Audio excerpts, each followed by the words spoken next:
La máscara de la muerte roja, de Edgar Allan Poe, narrado por Josman Pinram. Durante mucho tiempo, la muerte roja había devastado la región. Jamás pestilencia alguna fue tan fatal y espantosa. Su avatar era la sangre, el color y el horror de la sangre. Se producían agudos dolores, un súbito desvanecimiento y, después, un abundante sangrar por los poros y la disolución del ser. Las manchas purpúreas por el cuerpo, y especialmente por el rostro de la víctima, desechaban a ésta de la humanidad y la cerraban a todo socorro y a toda compasión. La invasión, el progreso y el resultado de la enfermedad eran cuestión de media hora. Pero el príncipe próspero era feliz, intrépido y sagaz. Cuando sus dominios perdieron la mitad de su población, reunió a 1 millar de amigos fuertes y de corazón alegre, elegidos entre los caballeros y las damas de su corte, y con ellos constituyó un refugio recóndito en una de sus abadías fortificadas. Era una construcción vasta y magnífica, una creación del propio príncipe, de gusto excéntrico, pero grandioso. Rodeábala un fuerte y elevado muro, con sus correspondientes puertas de hierro. Los cortesanos, una vez dentro, se sirvieron de hornillos y pesadas mazas para soldar los cerrojos. Decidieron atrincherarse contra los súbitos impulsos de la desesperación del exterior e impedir toda salida a los frenesíes del interior. La abadía fue abastecida copiosamente. Gracias a tales precauciones, los cortesanos podían desafiar el contagio, el mundo exterior, que se las compusiera como pudiese. Por lo demás, sería locura afligirse o pensar en él. El príncipe había provisto aquella mansión de todos los medios de placer. Había bufones, improvisadores, danzarines, músicos, lo bello en todas sus formas, y había vino. En el interior existía todo esto, además de la seguridad. Afuera, la muerte roja. Ocurrió a fines del 5º o 6º mes de su retiro, mientras la plaga hacía grandes estragos afuera, cuando el príncipe próspero proporcionó a su millar de amigos un baile de máscaras de la más insólita magnificencia. ¡Qué voluptuoso cuadro el de ese baile de máscaras! Permítaseme describir los salones donde tuvo efecto. Eran 7, en una hilera imperial. En muchos palacios, estas hileras de salones constituyen largas perspectivas en línea recta, cuando los batientes de las puertas están abiertos de par en par, de modo que la mirada llega hasta el final sin obstáculo. Aquí, el caso era muy distinto, como se podía esperar por parte del duque y de su preferencia señaladísima por lo bizarre. Las salas estaban dispuestas de modo tan irregular que la mirada solamente podía alcanzar una cada vez. Al cabo de un espacio de 20 o 30 yardas, encontrábase una súbita revuelta, y en cada esquina un aspecto diferente. A derecha e izquierda, en medio de cada pared, una alta y estrecha ventana gótica comunicaba con un corredor cerrado que seguía las sinuosidades del aposento. Cada ventanal estaba hecho de vidrios de colores que armonizaban con el tono dominante de la decoración del salón para el cual se abría. El que ocupaba el extremo oriental, por ejemplo, estaba decorado en azul, y los ventanales eran de un azul vivo. El segundo aposento estaba ornado y guarnecido de púrpura, y las vidrieras eran purpúreas. El tercero, enteramente verde, y verdes sus ventanas. El cuarto, anaranjado, recibía la luz a través de una ventana anaranjada. El quinto, blanco, y el sexto, violeta. El séptimo salón estaba rigurosamente forrado por colgaduras de terciopelo negro que revestían todo el techo y las paredes y caían sobre un tapiz de la misma tela y del mismo color. Pero solamente en este aposento el color de las vidrieras no correspondía al del decorado. Los ventanales eran escarlata de un intenso color de sangre. Ahora bien, No veíase lámpara ni candelabro alguno en estos 7 salones, entre los adornos de las paredes o del techo artesonado, ni lámparas ni velas, ninguna claridad de esta clase en aquella larga hilera de habitaciones. Pero en los corredores que la rodeaban, exactamente enfrente de cada ventana, levantábase un enorme trípode con un brasero resplandeciente que proyectaba su claridad a través de los cristales coloreados e iluminaba la sala de un modo deslumbrante. Producíase así una infinidad de aspectos cambiantes y fantásticos.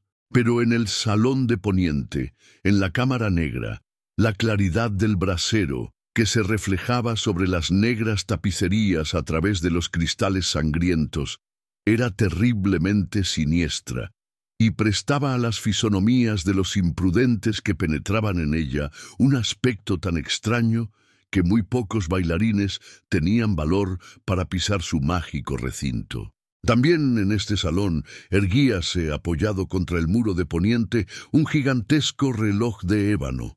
Su péndulo movíase con un tic-tac sordo, pesado y monótono, y cuando el minutero completaba el circuito de la esfera e iba a sonar la hora, salía de los pulmones de bronce de la máquina un sonido claro, estrepitoso, profundo y extraordinariamente musical, pero de un timbre tan particular y potente que, de hora en hora, los músicos de la orquesta veíanse obligados a interrumpir un instante sus acordes para escuchar el sonido.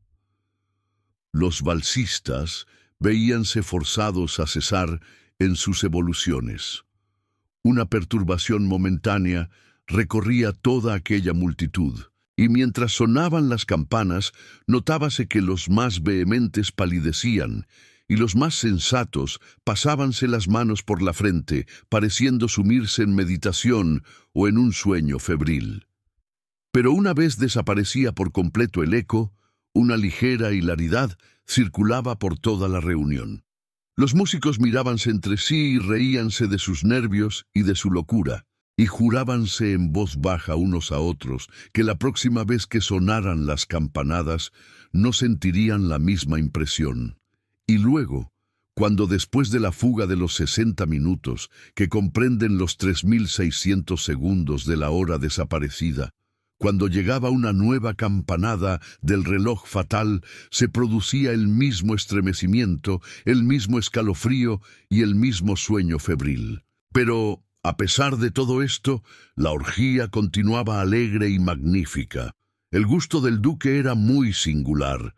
Tenía una vista segura por lo que se refiere a colores y efectos. Despreciaba el decora de moda. Sus proyectos eran temerarios y salvajes, y sus concepciones brillaban con un esplendor bárbaro. Muchas gentes lo consideraban loco. Sus cortesanos sabían perfectamente que no lo era. Sin embargo, era preciso oírlo, verlo, tocarlo, para asegurarse de que no lo estaba. En ocasión de esta gran fête, había dirigido gran parte de la decoración de los muebles, y su gusto personal había dirigido el estilo de los disfraces. No hay duda de que eran concepciones grotescas, era deslumbrador, brillante. Había cosas chocantes y cosas fantásticas, mucho de lo que después se ha visto en Hernani. Había figuras arabescas, con miembros y aditamentos inapropiados, delirantes fantasías, atavíos como de loco. Había mucho de lo bello, mucho de lo licencioso, mucho de lo bizarre, algo de lo terrible y no poco de lo que podría haber producido repugnancia. De un lado a otro de las 7 salas pavoneábase una muchedumbre de pesadilla, y esa multitud, la pesadilla, contorsionábase en todos sentidos, tiñéndose del color de los salones, haciendo que la música pareciera el eco de sus propios pasos. De pronto, repica de nuevo el reloj de ébano que se encuentra en el salón de terciopelo. Por un instante queda entonces todo parado, todo guarda silencio, excepto la voz del reloj. Las figuras de pesadilla quédanse yertas, paradas, pero los ecos de la campana se van desvaneciendo. no han durado sino un instante, y apenas han desaparecido, una risa leve mal reprimida se cierne por todos lados, y una vez más la música suena, vive en los ensueños. De un lado a otro, retuércense más alegremente que nunca, reflejando el color de las ventanas distintamente teñidas, y a través de las cuales fluyen los rayos de los trípodes. Pero en el salón más occidental de los 7 no hay ahora máscara ninguna que se atreva a entrar, porque la noche va transcurriendo. Allí se derrama una luz más roja a través de los cristales color de sangre, y la oscuridad de las cortinas teñidas de negro es aterradora. Y a los que pisan la negra alfombra, llégales del cercano reloj de ébano un más pesado repique, más solemnemente acentuado que el que hiere los oídos de las máscaras que se divierten en las salas más apartadas. Pero en estas otras salas había una densa muchedumbre.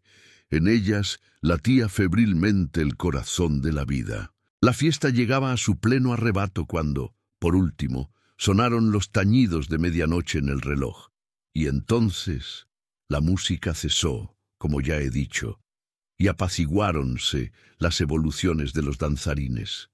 Y como antes, se produjo una angustiosa inmovilidad en todas las cosas.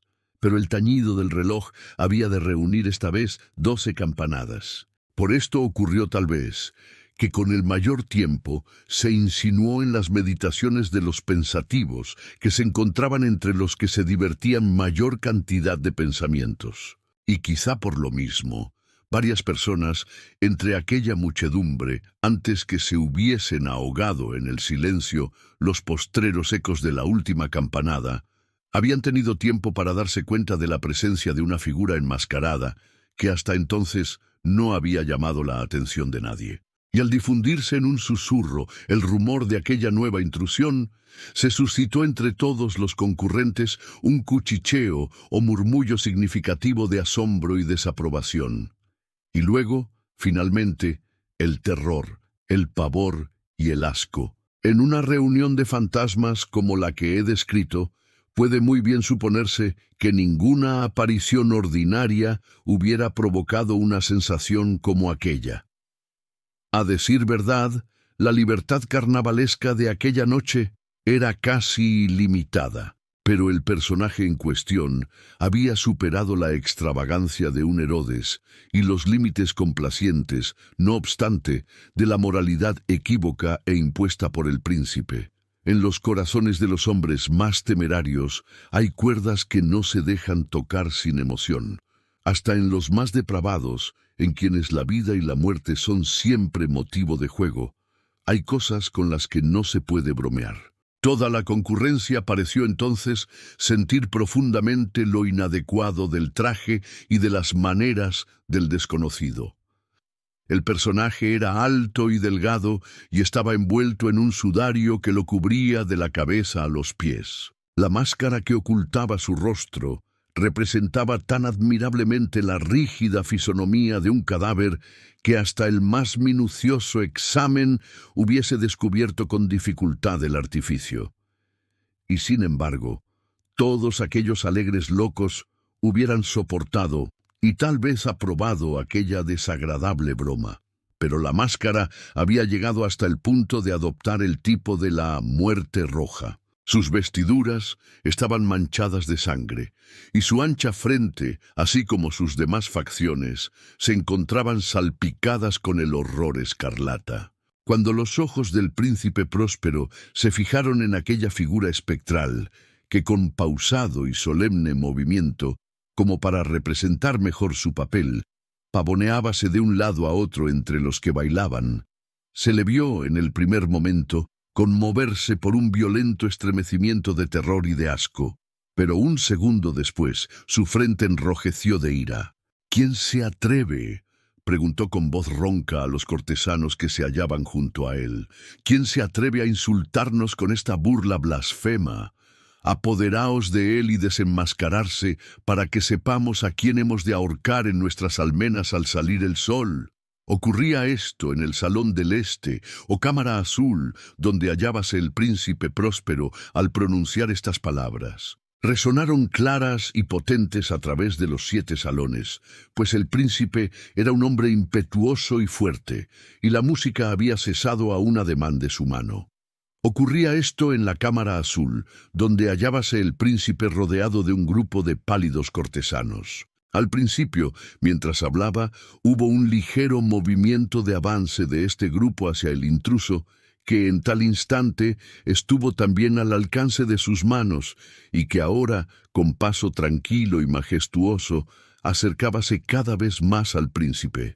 Pero por cierto terror indefinido, que la insensata arrogancia del enmascarado había inspirado a toda la concurrencia, nadie hubo que pusiera mano en él para prenderle, de tal modo que, sin encontrar obstáculo alguno, pasó a una yarda del príncipe, y mientras la inmensa asamblea, como obedeciendo a un mismo impulso, retrocedía desde el centro de la sala hacia las paredes, él continuó sin interrupción su camino, con aquel mismo paso solemne y mesurado que le había distinguido desde su aparición, pasando de la cámara azul a la purpúrea, de la purpúrea a la verde, de la verde a la anaranjada, de esta a la blanca, y llegó a la de color violeta antes de que se hubiera hecho un movimiento decisivo para detenerle. Sin embargo, fue entonces cuando el príncipe próspero, exasperado de ira y vergüenza por su momentánea cobardía, se lanzó precipitadamente a través de las 6 cámaras, sin que nadie lo siguiera a causa del mortal terror que de todo se había apoderado. Blandía un puñal desenvainado y se había acercado impetuosamente a unos 3 o 4 pies de aquella figura que se batía en retirada, cuando ésta, habiendo llegado al final del salón de terciopelo, volvióse bruscamente e hizo frente a su perseguidor. Sonó un agudo grito y la daga cayó relampagueante sobre la fúnebre alfombra, en la cual, acto seguido, se desplomó muerto el príncipe próspero. Entonces, invocando el frenético valor de la desesperación, un tropel de máscaras se precipitó a un tiempo en la negra estancia, y agarrando al desconocido, que manteníase erguido e inmóvil como una gran estatua a la sombra del reloj de ébano, exhalaron un grito de terror inexpresable, viendo que bajo el sudario y la máscara de cadáver que habían aferrado con energía tan violenta no se hallaba forma tangible alguna, y entonces reconocieron la presencia de la muerte roja. Había llegado como un ladrón en la noche y, uno por uno, cayeron los alegres libertinos por las salas de la orgía, inundados de un rocío sangriento, y cada uno murió en la desesperada postura de su caída. Y la vida del reloj de ébano extinguióse con la del último de aquellos licenciosos, y las llamas de los trípodes se extinguieron, y la tiniebla, y la ruina, y la muerte roja tuvieron sobre todo aquello ilimitado dominio. Fin. No olvides dejar en comentarios tus sugerencias para más relatos. Suscríbete y dale a la campanita. Nos vemos en el próximo capítulo.